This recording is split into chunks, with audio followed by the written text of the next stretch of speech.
Bueno, y hoy en nuestro programa vamos a hablar sobre el tema de la movilidad, más concretamente sobre la política municipal de movilidad aquí en Burgos. Y para detallar y profundizar mucho más en este tema, nos hemos puesto en contacto con el presidente de Andando Burgos, Félix Martínez. Buenas noches, Félix. Buenas noches, Ángela. Bueno, Félix, lo que venía comentando desde vuestra asociación, he visto que hay cierta confusión más o menos en generalizar a la hora de enfocar el asunto de la política de movilidad. Cuéntanos. Sí, es algo que veníamos ya reivindicando desde la puesta en marcha de la propia ordenanza. Por un lado, pensábamos y estamos convencidos de que la ordenanza era necesaria sacar ese documento, porque llevábamos muchos años de vaivenes con el texto, estaba muy viejo, muy obsoleto, y creíamos pertinente que la ordenanza saliera a la luz, y saliera a la luz como lo ha hecho con una voluntad de cambio hacia esa búsqueda de la movilidad sostenible, ¿no? A regular aspectos que regularía la movilidad sostenible. En ese momento, en enero del 2020, pues creíamos oportuno que así fuese. Ya habíamos alegado para que resultase un buen texto. El resultado para nosotros fue satisfactorio, si bien había aspectos que se podían seguir matizando. Pero una vez puesta en marcha la ordenanza, que no viene más que a ser la norma que permita regular la movilidad en la ciudad, en los desplazamientos y la convivencia entre los diferentes modos y formas de desplazamiento, hace falta tener claro hacia dónde nos dirigimos, ¿no? El título de la ordenanza es Ordenanza de Movilidad Urbana Sostenible. Bueno, vamos a ver qué teníamos. ¿Teníamos una movilidad sostenible o no la teníamos? Hacemos una foto de la situación actual. Bueno, pues ahora habrá que buscar las formas en las que la movilidad sea sostenible. ¿Cómo? A través de un plan, a través de una planificación, una estrategia. Y eso es lo que no existe en este momento. Y eso es lo que venimos denunciando. Por eso nosotros, en este momento en el que ha transcurrido un año de la puesta en marcha de la ordenanza, en la que estamos dando vueltas a unos aspectos o a otros que ahora veremos, seguimos sin tener claro hacia dónde dirigirnos, ¿no? Y creemos conveniente que hace falta una política clara, que nos creamos políticamente hacia dónde nos dirigimos para tener unos resultados a partir de un objetivo claro desde este momento a medio o largo plazo. Comentabas que hay algún tipo de aspectos que matizarías dentro de la ordenanza. Menciónanos alguno.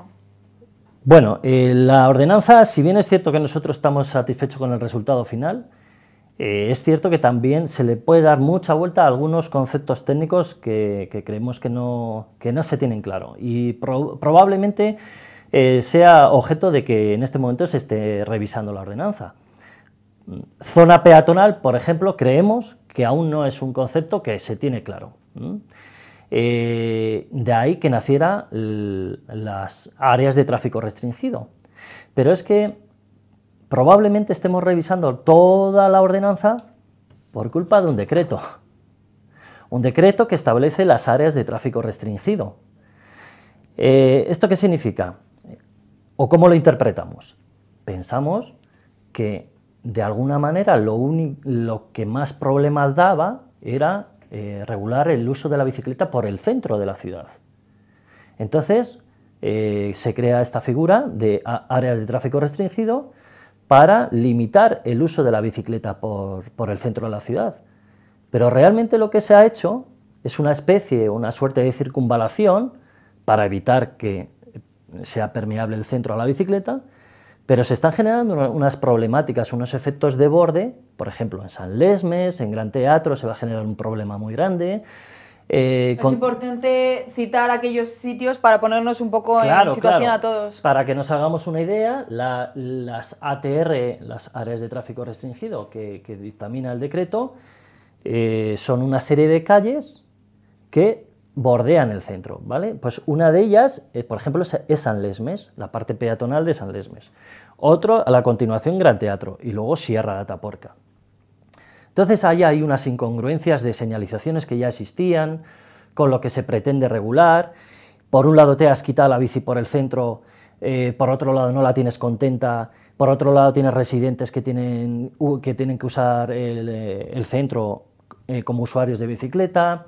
Y por otro lado, trasladas un problema de uso de la bicicleta al borde, digamos, del centro, con ese concepto de área de tráfico restringido. Entonces, nosotros pensamos que a eso, y de hecho ya estamos trabajando en unas sugerencias para mejora, pensamos que zona peatonal debe tener muy claro qué significa, qué restringir en ellas, y las áreas de tráfico restringido probablemente es un concepto que ni siquiera tenía que haber visto la luz, por lo menos para regular lo que se ha pretendido regular. Me gustaría definir en dos partes, por un lado, qué es exactamente la ordenanza de movilidad sostenible y por otro lado, el plan de movilidad urbana sostenible, para ponernos un poco en situación de qué diferencia hay entre cada uno de ellos. Bueno, la ordenanza es un documento jurídico, yo no soy jurista, pero vamos, es una norma que pretende regular toda la movilidad que se da en la ciudad. Por ejemplo, nos hemos puesto el enfoque mucho en la bicicleta, solo en la bicicleta, pero es que la ordenanza tiene, veo aquí, 7 títulos, más de una treintena de capítulos, llegamos a 100 y pico artículos, y se regula pues, las normas generales de circulación, lo leo, sí, sí, sí. Los servicios de urgencia especiales, el transporte de seguridad, el transporte de funerarios, cualquier uso que esté prohibido en la vía pública, la parada y el estacionamiento. Por ejemplo, yo no me puedo parar en mitad de la calzada a vender algo, ¿no? Pues esto me lo regula. O, por ejemplo, actividades deportivas. ¿Cuándo las voy a realizar en la calzada? ¿Con qué motivo y por qué, ¿no? Entonces, lo que pretende la ordenanza es establecer un ordenamiento jurídico, unas normas, a partir de las cuales pues, se diriman los derechos y deberes de los ciudadanos, ¿no? Para la movilidad.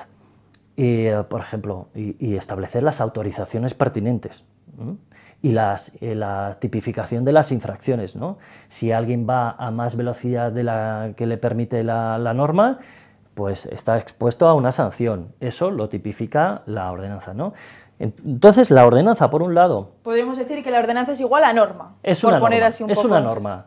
Y además es una norma a nivel inferior de la ley, del Reglamento General de Tráfico, ¿no? De la Ley de Tráfico, que esa es a nivel global, y a nivel local en los municipios actúan las ordenanzas, ¿no? En este caso la ordenanza de movilidad. Y bien, pues la diferencia esencial con el plan es que el plan es un documento que pretende ser determinar, como decía antes, una estrategia, una planificación. ¿Qué queremos? Bueno, pues lo que decía antes, establecer objetivos.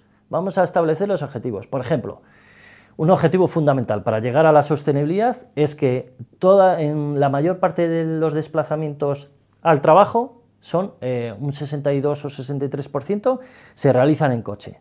Sabemos cuáles son los impactos negativos de desplazarse en coche en la ciudad. En esta y en cualquiera.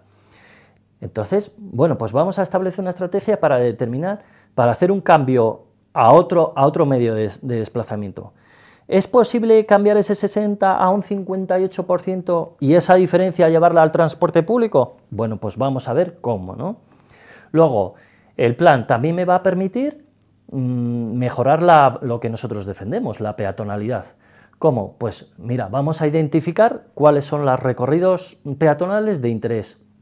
Los que conectan barrios, los que dentro de un barrio son más interesantes y dónde están los peligros, en qué cruces, cómo están diseñados los cruces, y vamos a determinar una serie de pautas o de diseño que favorezca la movilidad peatonal, que sea cómoda, que sea segura y que también se fomente, ¿no?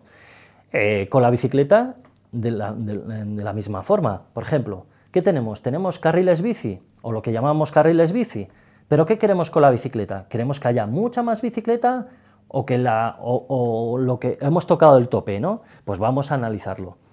Lo más seguro es que tengamos que tener más bicicleta, pero a costa del espacio peatonal, a costa de la calzada... Claro, es importante buscarle un hueco también en este caso a las bicis. Claro, no, es que la movilidad es el conjunto de desplazamientos que todos los ciudadanos realizan para llegar a hacer sus actividades diarias. Hablamos de las bicis, pero por ejemplo, ¿qué ocurre en el caso de los patinetes? Haré un montón de patinetes eléctricos. Bueno, pues ya va a haber una norma superior que ya de golpe dice que por las aceras ya no pueden ir. Pero ya lo decía la ordenanza también en Burgos, concretamente. Y bueno, es un elemento más y probablemente mañana aparezca otro elemento y en ese sentido lo que hay que tener claro es ese objetivo de sostenibilidad, de medio ambiente saludable, de calidad del aire, esa sostenibilidad, de forma que venga el elemento que venga, pues haya un equilibrio en la movilidad que sea razonable, que sea sostenible desde el punto de vista económico, social y medioambiental. Bueno, ¿cuáles son un poquito las cosas que tienen en común para que la gente los confunda, en este caso la ordenanza con el plan? Bueno, en este caso concreto, como el resultado de la ordenanza para nosotros era satisfactorio, tiene un aspecto común clarísimo, que es el título. Ordenanza de movilidad sostenible del municipio, ¿no? Es decir, que ya va a ir encaminada a buscar la movilidad sostenible que busque la estrategia o el plan. El plan habrá de llamarse, de hecho se llama, Plan de Movilidad Urbano Sostenible.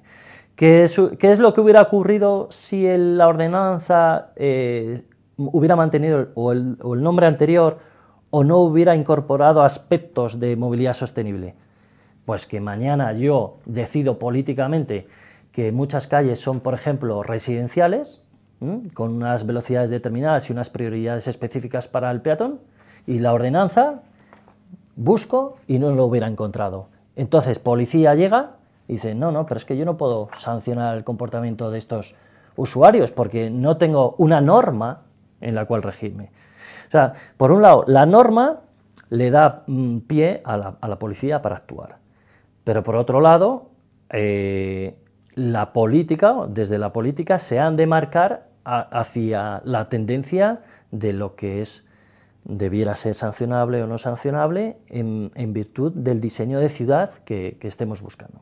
Además, prestando más atención en el tema del plan, comentabais que este plan acotará y pondrá lógica en muchos tipos de acciones. Cuéntanos alguna de esas acciones.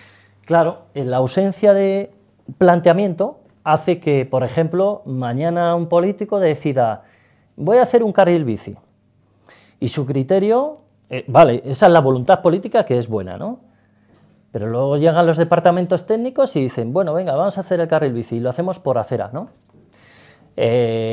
Como hemos denunciado recientemente, ¿no? Lo de los casos de los dos itinerarios ciclistas que se pretenden hacer a corto plazo.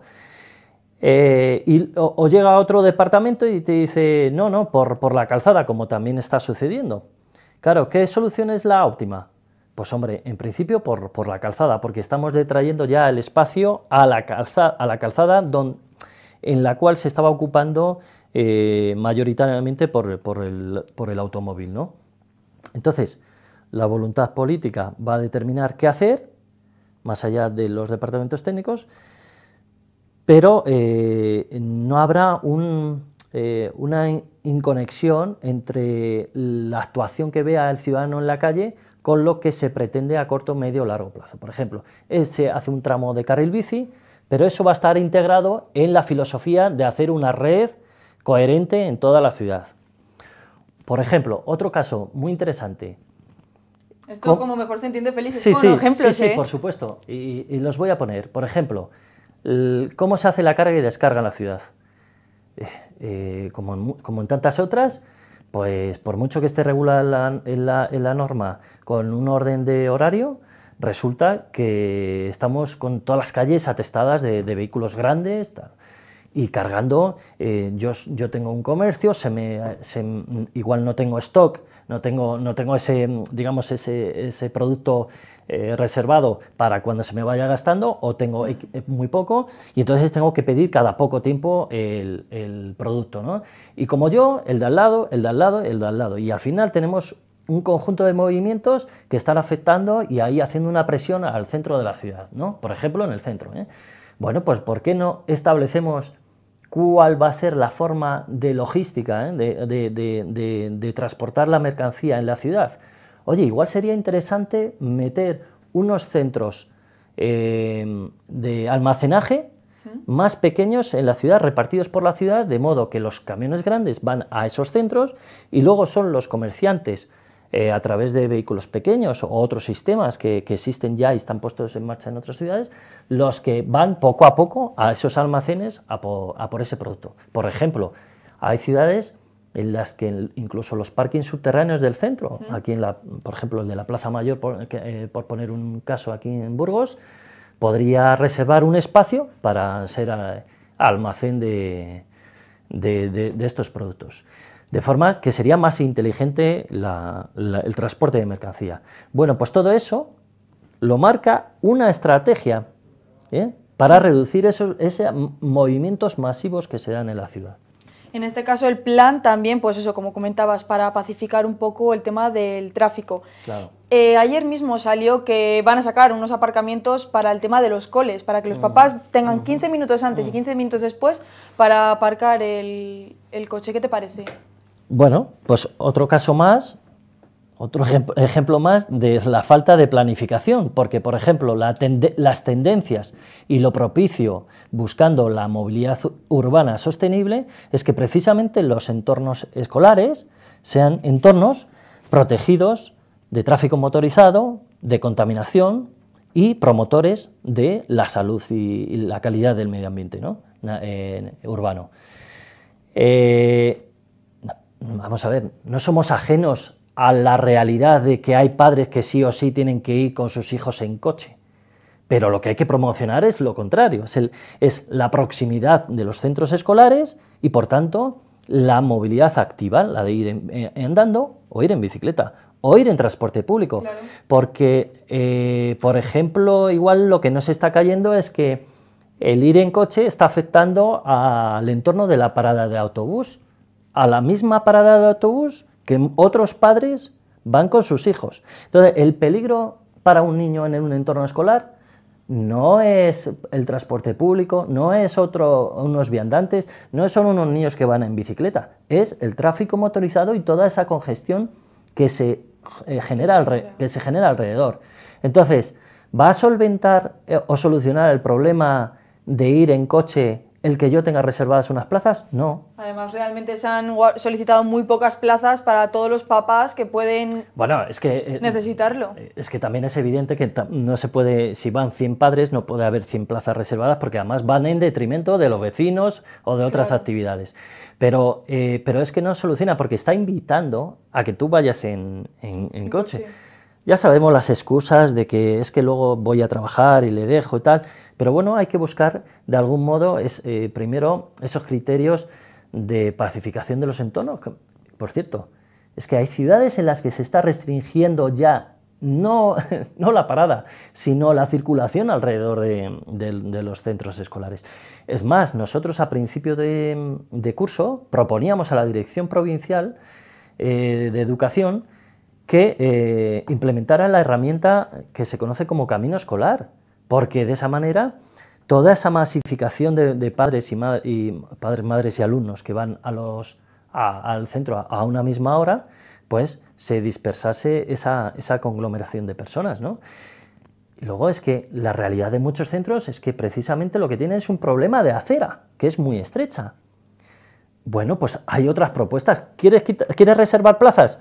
O sea, ¿quieres quitar aparcamiento? Quítalo, pero para que haya espacio para la espera y la llegada de las personas que van caminando. Y más ahora, que hay que guardar la distancia y demás. Pues, por supuesto, por eso lo proponíamos concretamente, pero además reivindicamos los caminos escolares como una de las herramientas más eficaces, pues eso, para promocionar la autonomía de los niños, que consigan ir solos poco a poco, o en grupo, vamos, y que vayan andando, que vayan en bicicleta.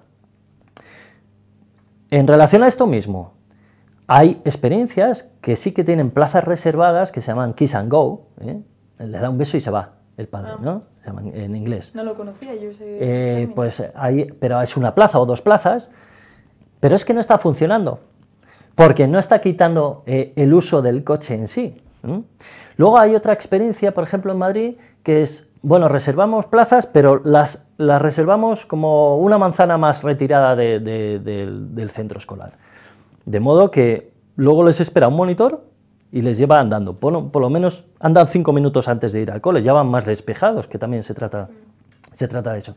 Es curioso con los colegios lo que ocurre, porque parece que el profesorado y la comunidad educativa está como muy concienciada en el medio ambiente, en la salud. Es que además, perdona que te interrumpa, que es que este plan también mejora el transporte público.